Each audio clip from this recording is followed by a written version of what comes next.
Kalau kita kaitkan dengan pasal 28 ayat 2 Undang-Undang ITE, Undang-Undang Nomor 1 2024, harap dipahami bahwa undang-undang itu adalah soal ujaran kebencian yang basisnya adalah suku, agama, ras, warna kulit, disabilitas mental, disabilitas fisik.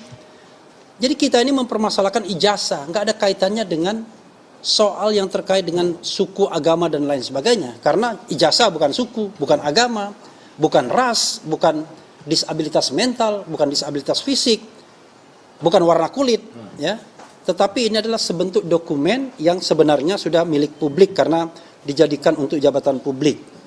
Nah, kalau misalnya kita kaitkan dengan pasal 27A Undang-Undang ITE, Undang-Undang 1 2024, tidak relevan juga. Karena sekali lagi fitnah dan pencemaran nama baik dikaitkan dengan pasal 310 dan 311, dikatakan pencemaran nama baik itu tidak berlaku untuk hal yang bersifat publik. Kalau untuk kepentingan publik, maka tidak bisa diproses secara pidana hal seperti ini. Itu sudah berkali-kali kita sampaikan. Kalau dikatakan fitnah, bagaimana untuk dikatakan fitnah sementara pembuktiannya belum ada? Karena itu kita menantang. Kalau memang gentle Pak Jokowi, ayo sama-sama ada pembuktian terlebih dulu sebelum menggunakan pasal pencemaran nama baik dan fitnah terhadap ijazah ini apakah asli atau palsu. Caranya adalah tunjukkan secara transparan dokumen pada tanggal 15 Desember 2025 yang diakui sebagai dokumen asli tersebut. Nggak berani kan? Cuma ditunjukkan ketika gelar perkara khusus. Lalu dititipkan ke Polda Metro Jaya. Padahal menurut sependek pemahaman kami nanti akan ditambahkan ya ahli pidana, kalau yang disita oleh pengadilan dengan penetapan pengadilan itu barang bukti hasil kejahatan biasanya.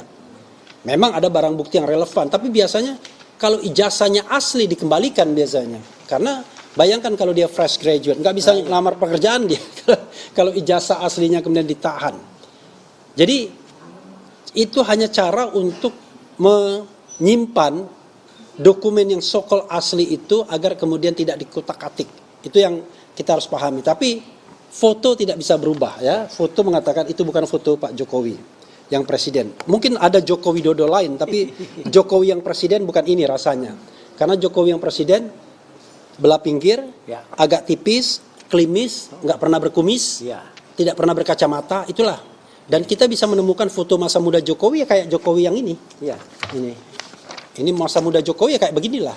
Jadi tidak ada perubahan yang fundamental. Makanya Dr. Tipa mengatakan berdasarkan penelitian dia menghitung dengan matematika Bayesian, itu matematikanya ilmu kedokteran, itu 92,37% berbeda foto itu dengan foto Jokowi yang jadi presiden. Itu yang bisa kita sampaikan. Nah, lalu nanti kita beberapa teman akan menyampaikan tambahan.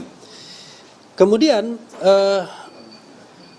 ada yang mengatakan bahwa ini tim Troya ini kok omon-omon doang. Kalau berani lakukan pra-peradilan. Jadi orang yang ngomong begitu nggak paham proses hukum. Yang namanya proses hukum saya katakan di televisi, mulai dari pelaporan sampai kemudian kasus ini inkrah. Itulah yang namanya proses hukum. Entah inkrah karena udah dicabut atau inkrah karena vonis dan lain sebagainya, itu soal lain. Mungkin dia masih semester 1. Mungkin masih semester 1 ya kan.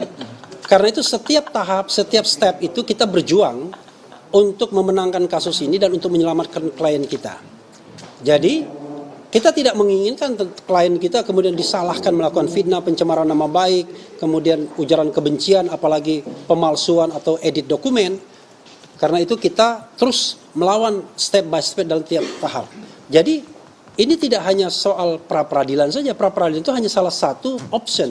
Tapi option yang kami lakukan adalah mendesak Kejaksaan Tinggi sebagai dominus litis, sebagai pengendali perkara untuk menghentikan kasus ini. Apakah boleh? Boleh. Kasus Firly Bahuri itu dihentikan, walaupun ini bukan contoh yang baik ya. Ya kan? Dihentikan setelah 2 tahun tidak jelas, akhirnya SPDP-nya dikembalikan.